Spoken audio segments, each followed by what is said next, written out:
छोड़ दीजिए ससुर जी, अब मैं आपका बर्दाश्त नहीं कर पाऊंगी।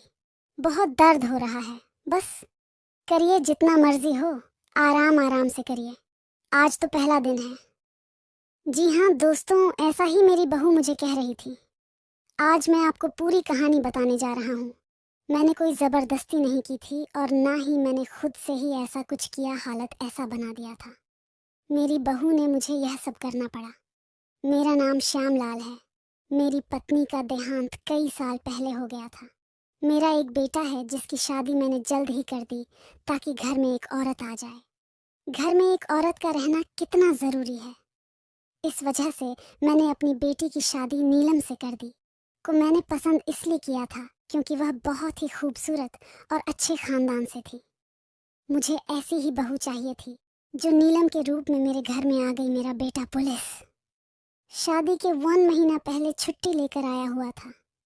शादी में ज्यादा मेहमान नहीं आए थे, जो कि यह शादी कोर्ट मैरिज थी, तो सबको मैंने एक होटल में बुलाया था। कोर्ट के बाद सीधे दूल्हा दुल्हन होटल आ गए थे। वहीं पर शादी होकर फिर मेहमान विदा हो गए। दूसरे दिन हम लोग सब अपने घर आ गए। मैं भी अपने बेटे की शादी के लिए फूल माला वाले को बुलवाया था। उसका पेड़ अच्छे से सजा दे, ऐसे ही हुआ मैंने कोई का। सर नहीं छोड़ी थी।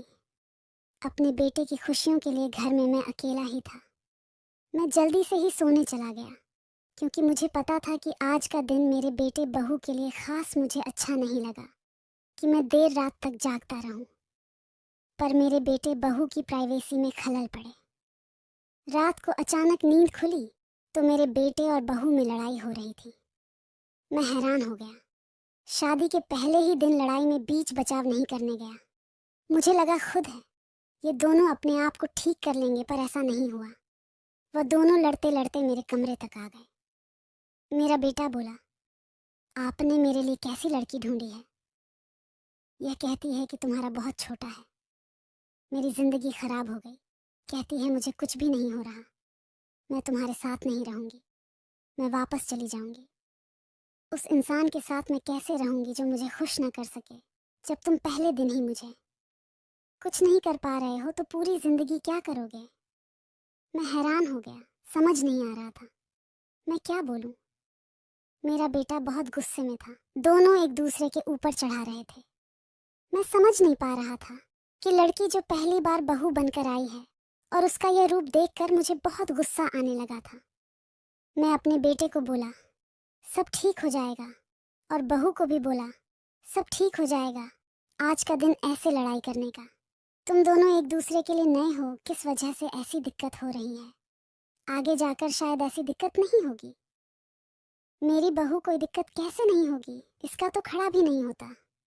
मैं अपने बेटे को पूछा, क्या बात है बेटा? उसने बोला, पापा मानता हूँ, मुझे अभी दिक्कत है। पुलिस की ट्रेनिंग में चोट लग गई थी, इस वजह से अभी दिक्कत हो रही बोला है। कुछ दिनों में ठीक हो जाएगा। इतना सुनते ही मेरी बहू और भी ज्यादा आग बबूला हो गई और बोली, जब तेरे में दम नहीं था तो मेरे साथ तुमने शादी क्यों किया? इतना सुनते मेरा बेटा तुरंत ही घर छोड़कर चला गया।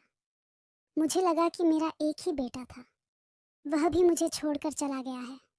मैं बहुत गुस्से में हो गया। जाकर मैंने बंद किया। वापस आकर देखा तो बहू बेड पर बैठी हुई थी। मैं गुस्से में लाल था तो मैं उसको जाकर डालते हुए बोला, क्यों तेरे में इतनी गर्मी है? वह बोली, तो क्या करोगे तुम, सही करोगे? इतना सुनते ही मैंने कहा, हाँ मैं भी देखता हूँ तुम्हारे अंदर कितनी गर्मी है। तुरंत ही उसे बेड पर लिटा दिया और फिर वही क्रिकेट वाला मैच शुरू हो गया। सुबह जब मेरा बेटा घर आया तो सब कुछ बदला बदला सा हो गया था। मेरी बहू ने मेरे बेटे को सॉरी बोली, फिर हम तीनों ही खुशी खुशी रहने लगे।